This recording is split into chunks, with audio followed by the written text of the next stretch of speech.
Welcome back, everybody, to Rupert's YouTube channel, where we're going to break down some of the stories of Rupert's life because some of the stories are crazier than the videos.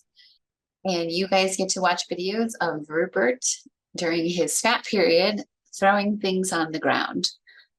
And Jeff here, you want to say hello, Jeff? Hello. Is going to be my co-host for this conversation. This is part 2 of Rupert's weight loss journey. If you haven't already, feel free to check out part 1 before you check out this video. So in the last video, we were talking about Rupert's weight loss journey after the vet informed me that he needed to lose several pounds. After trying some basic calorie restriction and exercise, Rupert started doing something very special. Nope. Okay. Also, I'm going to caution this video that I am not a veterinarian. Neither of us are veterinarians. We're just a couple of amateur cat owners trial and erroring and taking our cat to the vet a lot. So the story is not meant to take the place of any veterinarian advice, vet advice. I don't know how you would say that. Every cat is different.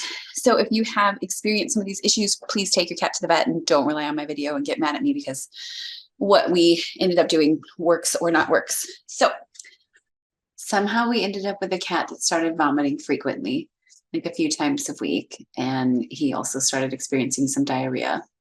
And he actually was really good when he had to vomit about puking on my shoes. It was like the whole apartment, he could puke anywhere. He could definitely puke anywhere on those hardwood floors, but he would find my shoes on the white carpet and throw up on my shoes. I thought that was just a real jerk face move. All right. Does anybody else have a cat that throws up in your shoes? Like I would, again, I want to hear that I'm not alone out there. And then, so trying to avoid going to the vet as much as possible because we were always there. We started with process of elimination. We switched up his water dish to instead of like a freestanding to a free flowing like electric water dish. And there was a whole situation with like the carbon filters that I'll get into in another video. Rupert had he's got this weird obsession with these carbon filters for his water flow machine. We switched up his food to give him more wet food.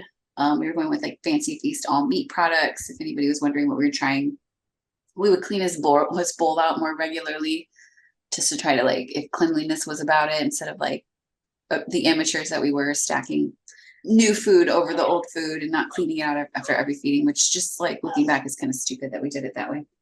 And then we also moved away from plastic dishes to like ceramic dishes to just, I don't know, people say things are bad about plastic, so we should stop using them. Yeah. So, he wasn't losing weight, so we're like, all right, let's install a Nest camera, see what he's doing. And so we placed it right in the middle of the apartment. We looked and we're like, okay, he's sleeping a lot. He randomly meows like shortly after we leave, or it was like 4 p.m. every day, and then licks dirty dishes out of the sink. So yeah, we learned we needed to cover the sink there, but it's interesting to see what a cat does when you're not there. It's like crazy meowing shortly after leaving. That was pretty funny. It's like he was trying to talk to other cats in other apartments. Um, but yeah, that was something we definitely didn't expect. And he just continued to vomit. So we went to the vet again, another $600. They did more tests, they did more x-rays. Usually when Rupert goes to the vet, he poops on the table, so they get their stool sample. The tests revealed nothing about the vomiting and what was like the cause of the vomiting and the diarrhea. They did reveal that he had a heart murmur around this time that's unrelated to his vomiting situation. So it's just something that they like casually mentioned to me. And I'll probably talk about that in another video later. The vet moved him to a protein elimination diet, which is like taking and isolating only one meat product, is what they were explaining to me. And the vet also explained that like a lot of the store-bought pet food will say like, oh, it's chicken or turkey, but when you read the label, it contains like a mix of different items, and usually pork is listed on like all of them, like pork broth. Everything is cooked in pork broth. So even though you're just buying chicken or you're buying, whatever it is, you're getting like a different type of protein all mixed in there. So he switched us up to prescription cat food to control the proteins. And that felt like it was $1 million. $1 million is my go-to dollar figure for things, but it was pretty expensive to do this. And again, we were doing more YouTube videos to cover the cost of this prescription cat food.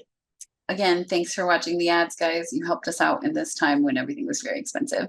So we ended up on Royal Canine prescription cat food, where you can get different proteins that are isolated. So it's like just deer, just rabbit, just duck, just salmon, and no other like pork broth and everything mixed in there. And Rupert ended up on the rabbit one because that was the least likely to be in all the other foods that we had tried. And it worked. It worked really, really well. And then we set up an account with Chewy.com.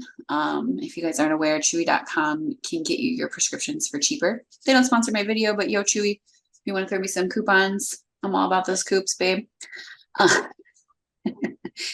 And then it was able to control his vomiting for over a year. It finally like calmed down whatever was going on in his stomach. And then we were able to kind of try switching things up. So Natural Balance, which you can buy at any pet store and also on Chewy.com, they also have protein isolated foods, which was about half the cost of the prescription Royal Canine. So we were able to switch over to that, and he was able to eat like their venison and duck product during this time. And that worked for a few years. Everything worked until it didn't. It worked for a few years, calmed down the vomiting and the diarrhea. And then sometime during the pandemic, it all kind of activated again. I think it was the stress of us all being home.